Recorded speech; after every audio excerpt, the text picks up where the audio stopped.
Hey guys, today we're going to talk about market valuation and just what I like to call a day in the life of the appraiser.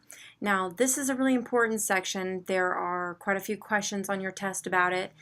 Let me go through the big deal about it. Okay, so one of the first things that I want you to understand is there's a lot of principles and vocabulary that you need to learn in this section, and those kind of make a difference on whether you get the questions right or not. One of the most important parts too is just understanding where value comes from. Interestingly enough, when I first actually took appraisal classes. It's just I didn't want to become an appraiser. I just needed them for comping out properties. I wanted to make sure that I was doing everything right. So I took those appraisal classes.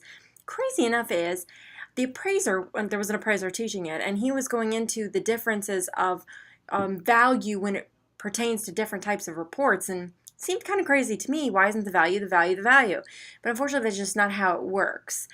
So like if you were going to be getting an appraisal for refinance purposes, you would have a different value than if you did like a market value appraisal or an appraisal just because you wanted to know. The reason why is because they rely upon different types of data. And you'll learn that when you get your real estate license and you actually start doing comps for property. I wish that I could teach you that now. It's just unfortunately you don't need that to pass your test. The real stuff that you need to learn comes after getting your license. The part that you're learning now is just to keep you out of jail and to keep you out of a courthouse. Those are very, very important, and I hope that you remember this forever. You'll have the opportunity to come back and visit this website if you'd like to. You can always give me a call at any time if you have any questions. Okay, so just remember, appraisals overall really are looking for open and competitive markets. So let me explain to you what that means. Like, for example, let's just say you put a house on the market today, just today, and it gets a contract right away. What do you think that says about the price? Well, for me, that says that the sellers probably could get more because it wasn't exposed to the market long enough. So typically, if it goes under contract right away, that indicates that the value is higher than the list price. It sparked too much interest, and then next thing you know, they got an offer. At the same time, what do you think about a property who's been on the market for 90 days? That may indicate that the list price is too high. It indicates that it's been on the market for too long. And you remember when you were buying a property, one of the first words out of your mouth were, well, what's wrong with it? Why has it been on the market? And if no one else wants it, I probably don't want it either. So these are part of the problems with selling your house. You have to make sure that you don't get to that time frame, because then you will have that stigma attached to your home of what's wrong with it. Okay, so remember, open and competitive is basically it's been exposed to the market for enough time. Enough time would be dependent upon your market and what the average days on the market is, but overall, it's a time that makes sense. At the same time, did the person who's putting an offer on it come from, Pennsylvania under rock with no internet? Obviously, if they're just moving into your area, they don't know the inventory, they don't know the markets. First home they saw, they may not be educated buyers, and that may also indicate, again, that's very rare, so I hope that no sellers rely upon that. It's a very rare type of situation. And I think also kind of transfer between relatives may not indicate open and competitive market, because a lot of times when you're selling to your relatives, you tend to give them a discount. And that's just one of those things. I wouldn't consider that open and competitive. So we notice that homes that sell for a little bit less tend to not have been exposed properly to the market. So that's where marketing is key with selling real estate. Okay, so again, if I'm looking at comparables, and I've got a long list of homes in that same neighborhood that are very comparable, I would take out the highs and I would take out the lows. For me, those are not open and competitive. There's something else going on. I'm going to focus on the middle, the average, the middle ground.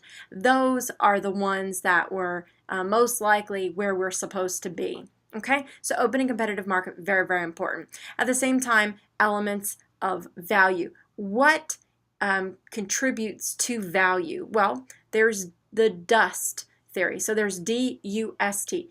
D stands for demand, U stands for utility, S stands for scarcity, and the T stands for transferability. And you need to know this for your testing purposes because they usually have it on there. So demand, if something has a demand, then obviously it has value.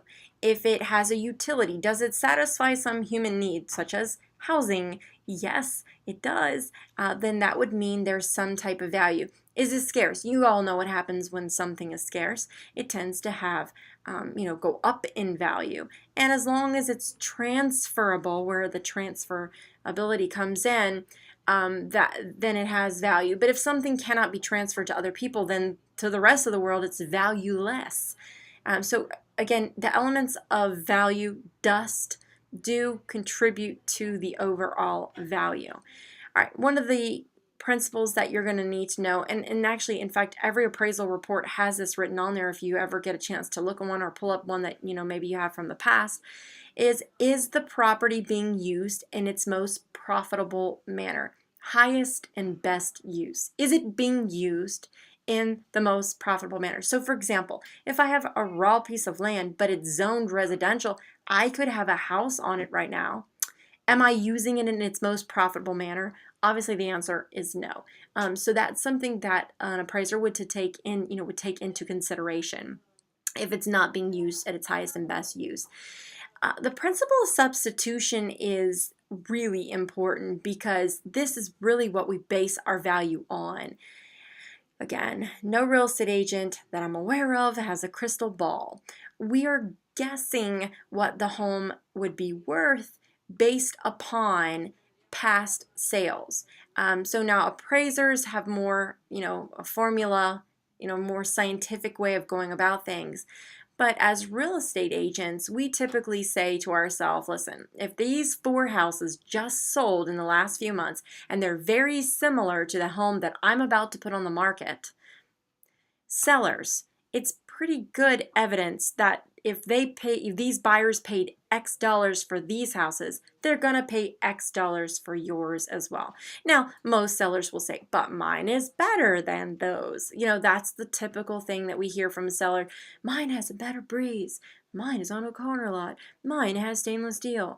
Regardless, appraisers need to have something in the neighborhood that matches that sales price, or it'll never appraise. It's just how it works. A lot of times people will say to me, well, how do values ever go up? Because if you keep bringing in the same sales price and the same appraisal, how do prices go up in neighborhoods? I can tell you, for me, the man with the gold makes the rules. And no matter what an appraiser says, no matter what we as the listing agent or the seller says, no matter what anybody says, the buyer is the one who ultimately decides. Sometimes, honestly, quite frequently, we have appraisals that will come in low and the buyer will pay cash out of their pocket. Not all the time does that happen. And to be honest with you, I think they're crazy. I would never pay for more. But honestly, if I was in the situation where I fell in love with the house, maybe I would. So I understand why the buyers do it. And we always explain to them there's a risk associated with that. Obviously, they're buying the home for more than a bank will give them a loan for. So they're going to have to come out of pocket. Now, once they've come out of pocket, now there's more higher comparables to support a higher price. That's how the prices go up. Really, it's buyers bringing cash to the table. Okay, so those are the type of things that we see. So as far as substitution, make sure that you understand every home is a substitute for another. And a lot of times when we're doing our comparables, we're looking for comparable homes that have sold.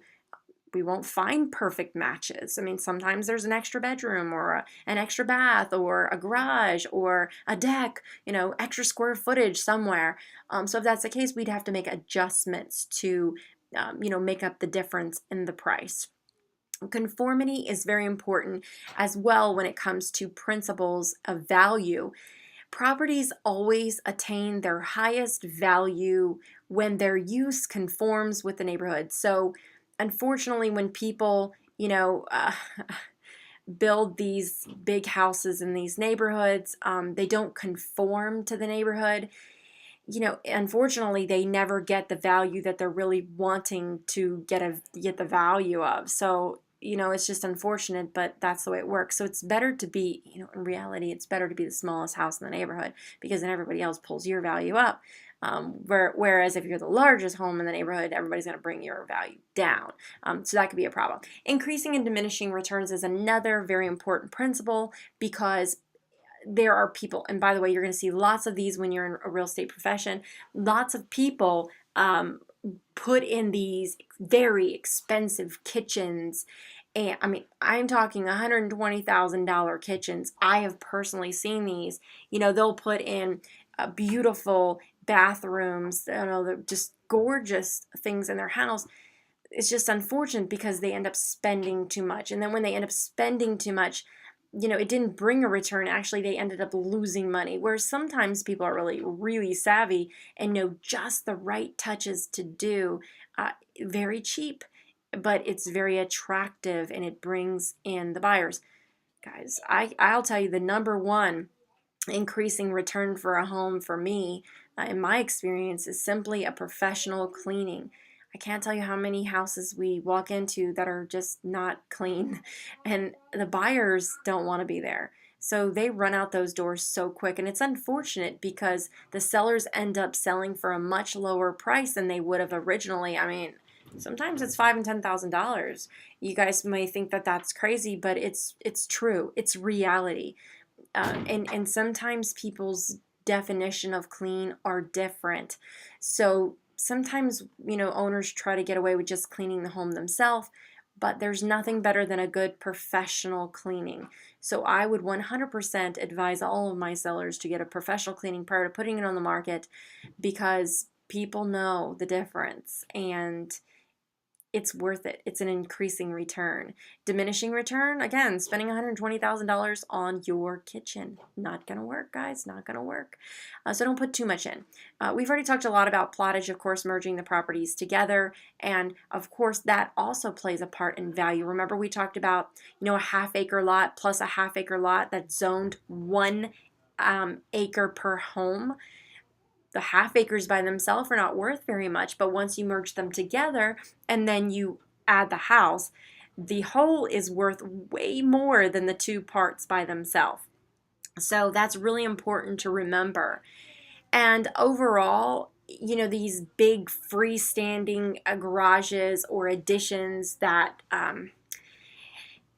they don't add much to the neighborhood. So for example, and of course then over all the value. So for example, if you're the only house in the neighborhood with a huge screened-in porch or a huge freestanding garage, did it really add to your value? Remember, the appraisers have to see that same sales price sold by someone else. And if you're the biggest home, it really hurts you, unfortunately. So contribution, again, it would be a principle that would say that, freestanding additions only are good if the other people in the neighborhood have them as well.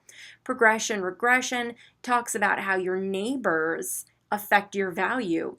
I mean, I know it sounds crazy, but when you have a situation where you drive up to a house and it could be a beautiful manicured landscaping, everything is sparkling clean, but then you take a look to the right or the left and you see a house that needs power washing and maybe trash is piled up or something just is not attractive. A lot of times buyers just won't buy the house because of the neighbor. So again, I can't tell you how many times I've seen our sellers, power washing their neighbor houses, definitely mowing their lawn and kind of doing some of their landscaping a little bit just to bring the value up of their home. It happens all the time, and it's just unfortunate, but it is the way it is. I mean, people just don't want to live next to the nasty house, especially when you're paying good money to live in a place. You just don't want the neighbor to continue. And if the neighbor is bringing the value down now, unless they sell during the time that you own it, they're going to bring your value down when you go to sell it. And in fact, now that years more have gone by, it may be worse. So always just remember that. Progression, regression discusses, talks about how your neighbors will bring down your value. Again, that's the one benefit in an HOA. HOAs tend to keep the value of the homes all up by making sure that people are doing what they're supposed to be doing. So that's the positive end of an HOA. A growth equilibrium decline, talks about the stages in the market and how it goes up, how it goes down. It has just historically always has. So it's going to continue forever anyway. Most people just didn't know about it back in the 80s and even in the 90s. They really didn't know about it till the latter end of the 90s when internet became very popular. And then, of course, in the 2000s when everybody had it in their home, that's when people got to understand that markets go up and they kind of sit stagnant for a while and then they just tend to go down. They always have and they always will. That's just how it works. And we all already know location is key when it comes to value. I can't tell you, area preference is huge in our industry. Again, I could take the same piece of property, put it by 66, and put another one out, in sticks. And even though there's a lot of people who like the sticks, there's more people who prefer to live by convenience. They just want their life to be simple. So the value, even though they could be identical pieces of property, the value will always be higher with the one that's closer to convenience. So just don't forget that location plays a huge part in the value overall. I'm going to talk a little bit now about functional and obsolescence overall, functional and external obsolescence. First of all, an obsolescence is something bad. It's something that we don't want, but yet you will see it on every single appraisal report. So you always want to go there almost first to see if the appraiser has noted any obsolescence. So let me explain to you the difference. An external one would be outside of your control, would be outside the seller's control. So for example, if you're living in a home and the government decides to put a gigantic water tower, no, that does not mean water view, across from your home, you lost value. So sorry. It's just unfortunate, but people do not want to look at a water tower.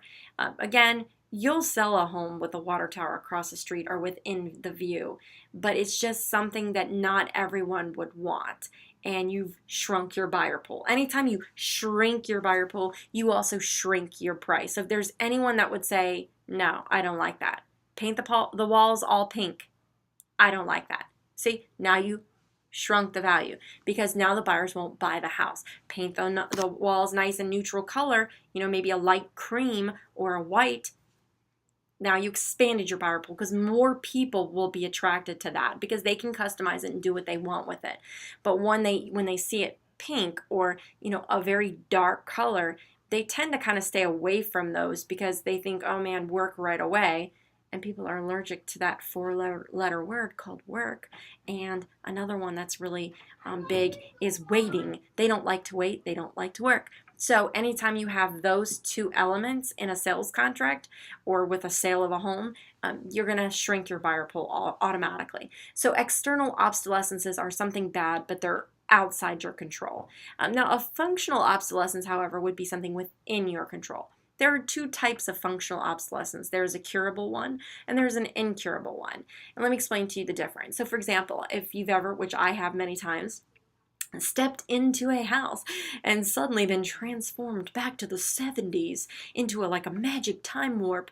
There's shag carpet on the floor. There's psychedelic wallpaper going on. Those houses still exist, even with the green ovens and appliances. They're still out there, guys. So with that in mind, now we even see more in the 80s. Lots of gold, shiny, brass stuff going on, showers and even the doorknobs and the lighting fixtures, that's again, all that stuff needs to be updated. So when you have something that's out of date that needs updating and it's within your control, that's a functional obsolescence. House needs updating, okay? Now, an incurable one would be such as all the neighbor houses have 3 bedrooms, but you only have 2. Now, could you cure that? You could potentially, but how much will it cost? So if it costs too much to cure it, then it's incurable. But if it's enough where you'd still make a profit, then it could be considered curable. So that's something that you'd have to look into with each specific house. But regardless, there's functional obsolescence and there's external obsolescence, and external is outside your control. Functional is within your control, and it's typically in our area, especially I see this all the time. It's just simple stuff like updating the house. If you've got old appliances and you have old wallpaper and just things that are not up to date with the current times, then that's not a good thing. Again, you shrunk your buyer pool. So anytime you shrink your buyer pool, down goes your price. That's always how it works.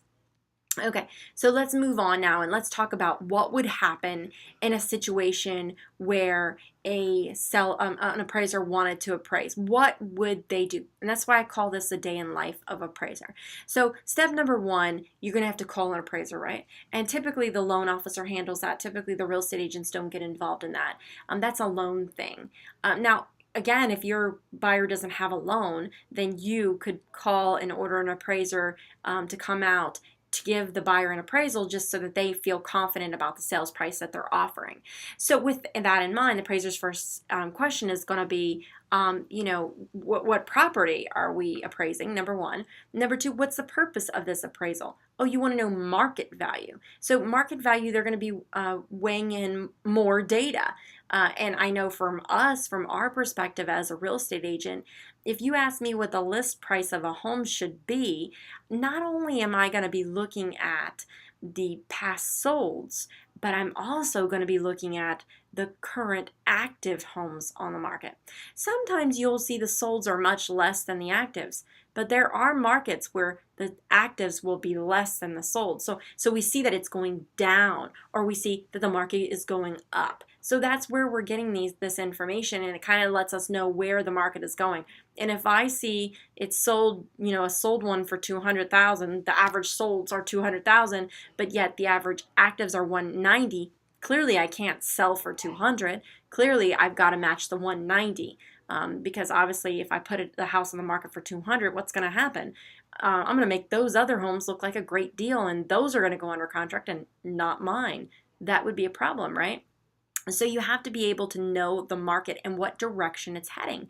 So once we decide what the property address is, what's the purpose of the market, we've got to do all of our research. And that's a lot of work. I mean, appraisers, again, one of the reasons I don't want to be an appraiser is because it's a lot of research, I mean, and as a listing agent, you'll be doing a lot of research too, just not quite to the capacity of an appraiser, thank goodness. Poor them, I feel bad. But anyway, so that's how it works. All right, so after the appraiser has done their research, now they have to pick an approach to figure out what the valuation will be. So there's 3 different approaches, and this is very important that you understand the 3 different approaches and what they're used for. The first approach is called a market data approach. The market data approach is what we actually use as well when we're finding comps on residential properties. So we use something very similar to it. We just call it a CMA. It is not considered an appraisal because we are not licensed appraisers. We are realtors, so we can never say, let me tell you the value of your home. We're not licensed to do that. So the market data approach. All right, first step with market data approach is to locate comparables. So I'm going to be looking for all the homes in that neighborhood. And I'm always going to start off with a neighborhood. Sometimes I'll find homes that are worth more outside of the neighborhood. And that's risky. Sometimes your appraisal will take them, sometimes they won't. But I always like to start off with the ones inside the neighborhood. And then I may end up going up to a mile radius. I mean, if I'm in a really rural area, such as like, Orange County, or maybe someplace that's just, again, a very rural area, I may go up to 5 or 10 miles. But in our area, that's not really necessary. And in fact, the closer you get to DC, Washington, DC, the smaller that radius becomes. Like, for example, if I go into Arlington, I would probably be doing a 1-block radius. I mean, maybe in Alexandria, I would do probably a 1/4 mile radius. Again, depending on where you're at in Alexandria. So you got to be very careful and get to know your area. How close are the homes? How far do you need to go? The closer, the better. Okay? So with that in mind, I'm going to be locating comparables. I'm going to find really, if I can find 3 great ones, and you usually end up with like 20, and then you narrow them down. So I'll start off with 20, and then I'll end up narrowing them down. So I may start off with 20, then I'll say, okay, well, this one's got a garage and mine doesn't. Let me take all the ones with garages out, and let me take all the ones with 3 levels, because mine's only 2 levels. All right, so I'm going to end up with the best. If I can come up with the 3 closest, then those are the ones that I would be using. After that, they may not be perfect. There still may be a garage on one, and an extra bathroom on the other. So I would have to make adjustments for those. A lot of times people ask me, well, where do you get those adjustment numbers? You can always call a local appraiser and ask them what they use. Typically for me, I use construction workers or any type of contractor. I ask them what the average cost for these things are. I use those numbers. To me, those are more accurate anyway, because that's how much it would cost to put it on there. So again, you can ask appraiser, you can ask a contractor, but figure out those numbers for your area. All right, so I'm going to make my adjustments, and then in the end, bam, I've got my value. And that's really how simple it is. I think the hard work comes in finding which one is closest in condition and size and location and bedrooms and baths and floors and square footage. You've got to go through all of that to make sure. Okay, so that's the market data approach. Very simple, very easy. The next one's a little bit more tricky. So it's called the cost approach. You would use the cost approach when you have a very unique property. So again, the cost approach is used on a piece of property that's very unique. I'll tell you one example of a cost approach that I've had to do. The cost approach was necessary for a property that we listed, just one of them, in Falls Church would be my favorite one of all, because that one was a great piece of property. Unfortunately, that piece of property was just stripped down to its studs. There was no drywall, no pipes, no nothing. Gosh, from the outside, it looked gorgeous. It looked like a normal single-family home. You would have no idea that when you open the door, there are no walls. You would have no idea there's no kitchens, no baths, no pipes, no nothing. That poor house was stripped down. I called it a shell property. That's what we typically call properties like that, shell properties. And they are frequently found in some areas. Not so much in Falls Church. So this was kind of unusual, but it was a situation where the contractor had just kind of bailed on the people, on the homeowners. So can I use the neighbor houses as comparables? Can I even find comparables? No, I really can't. I mean, again, it's a very rare kind of thing in that city. So I was never going to be able to find comparables, and it certainly wouldn't be normal to use a house that had drywall and walls and a kitchen. That wouldn't make any logical sense. So I knew the cost approach was necessary at this point. So here's how it worked. So you take the piece of property and you imagine in your mind, please don't do this for real, that you knock it down to the ground. Now, you never can depreciate land, so you always want to remove the cost of the land. So for example, if the tax records say the land's $100,000, I'm going to put that $100,000, I'm so sorry, there's a little bug flying around my face. So $100,000, I'm going to take that and I'm going to put it to the side. Now, I'm left with the structure, okay? I'm going to imagine in my mind that I am bulldozing it down. I'm just clearing it, okay? Now I have to rebuild that property, and I've got to figure out how much it's going to cost me to rebuild it, hence the cost approach. So how much is it going to cost me to rebuild that property? There are 3 ways to figure out the cost of a property. Typically, for me, and for most of us, we want to kind of shortcut, and it's not exactly the most accurate, but it's the square foot, the dollar per square foot model. So for example, if I know it's a 10,000 square foot piece of property, and I know it's going to be about $50 a square foot, I would know how much it's going to cost to build that structure all over again. So that's not exactly accurate, but it will give you a number, and it is a relatively close number. The next option I would have is the unit in place method. So the unit in place is literally each unit. So for example, this structure has 1 kitchen. It has 3 baths. It has 4 bedrooms, a living room, a dining room. Okay, Let's just leave it at that. It's too many rooms at this point. Each bedroom is going to cost me about $15,000. Each bath is going to cost me about $8,000. The kitchen is going to cost me about $35,000. Living room is going to be another $20,000, and the dining room is going to be another $18,000. Let's add them all up. Oh, don't forget we have to do the outside structure. Oh, it was made from all bricks, so we're going to have to make sure that we add the outside exterior structure to that as well. The cost to just erect the exterior structure. So we're really going from unit to unit to unit, if that makes any sense. And the last one is called the quantity survey method, and that is a breakdown of each raw material. Okay, it's going to cost me blank dollars per pallet, and I need 5 pallets of bricks, and I need 7 pallets of drywall, and I need 10 pallets of 2x4s. So they're going to literally break it down to the raw material. Obviously, that is going to be the most accurate number, but relatively, they should all be very close, and and they can all be used. So again, all 3 are acceptable. Now, the interesting thing about that is when you get a number from one of those three methods, that number would be building it today. How much would it cost to build it today? But what if this structure is 20 years old or 30 years old? You can't just find the construction cost today and consider that to be accurate.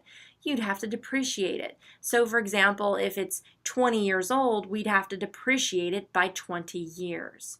Okay, now remember, we took the land value out because land cannot be depreciated. Land will not be depreciated. So always the structure will be depreciated.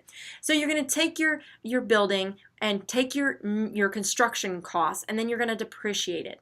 Then you're going to add the land back in, and now you have the value. Okay, so that's the cost approach. So remember, your market data, you're just finding comparables, homes that are similar, that have sold. You are making your adjustments, such as if yours has a garage and theirs don't, or theirs has a garage and yours doesn't. You're making your adjustments, and then you find your value. Cost approach, for tricky type of properties that you can't find comps for, maybe a church, maybe a shell property, like I said. These type of properties don't sell very often. There are no comps, or there are very few comps, and just it's not going to work. So at that point, you'd have to do the construction cost. Remember to take out the land, add the construction cost, depreciate it, then add the land back in. Now you have your value. Okay, now the next one would be the income approach. You already know what the income approach would be used for, right? Income producing properties. So we have income producing properties, and obviously those you can't use the market data, you can't use the cost approach. You'd have to use because really the value is based upon anticipation. We're anticipating a value in the future, and it's based upon the income that you can produce from this property. So that's why the income approach is very different, and it is the most complicated, and it's going to be used for commercial properties. So this is the basics of it, all that you really need to know. Number 1, we have to discover what the net operating income. Maybe they'll tell you, maybe you need to figure it out.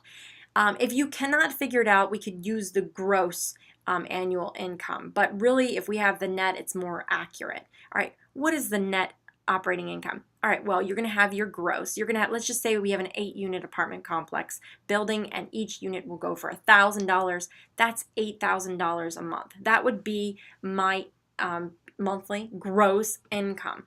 But really, am I going to be making $8,000 a month? No. By the time I take out, the laundry machines and the garage maintenance and the parking lots and the building exterior maintenance and the trash removal and the common area maintenance. I mean, there's so much that's it, that costs to run these commercial buildings. And don't forget about vacancies. Is every month each unit going to be occupied? Probably not. There's going to be rental vacancies, and there's going to be credit losses from people who don't pay their rent. So you're going to have those type of situations on a regular basis. So with that in mind, you're going to have your effective gross income, and that would just be, again, more closer to the level, when you subtract those vacancies, subtract your additional expenses, and then you get your net. The bottom number is your net. That's the number you make at the end of the day. So even though I have an 8-unit apartment complex and even though I get paid $1,000 from each, my net is going to be significantly lower. Okay, next step would be to estimate the annual rate of return. The annual rate of return is a little bit more tricky, and it's obviously the most difficult step, and obviously judgment is really critical here, and that's why I say Zillow will never replace appraisers or real estate agents, because there needs to be a lot of judgment. So you're going to figure out the annual rate of return two ways. You're going to either get a cap rate or you're going to use a gross rent multiplier. One of the two is going to work for you. And let me just give you an example. So for example, if we find a building in the area that has an NOI of maybe 15,000, let's say 15,600, and then you divide that by the 195,000 that it's sold for, you might end up with a cap rate of 8%. Let's say you find two other comparables that are very similar in net operating income and sales price.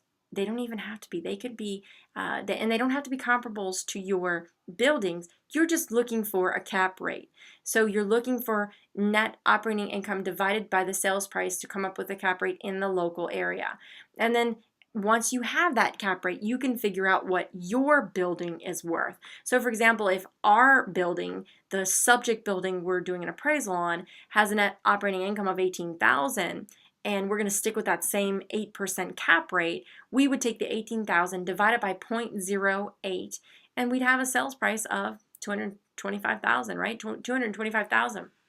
So that would be one way of establishing the value. Again, if you don't have the net operating income, you could use the gross income as well. And it's, again, not as accurate, not a good idea, but in the end, you have the value. So the income approach is a little bit more difficult, but it's used for income producing properties. So you understand you've got the residential one that we use, it's called market data. You've got the unique piece of property, which we call the cost approach. Again, cost to rebuild.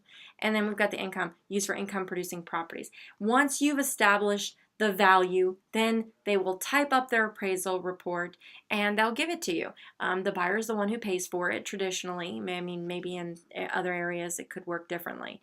All right, how is an appraisal different from what we do as a real estate professional? Because we are never going to be providing appraisals.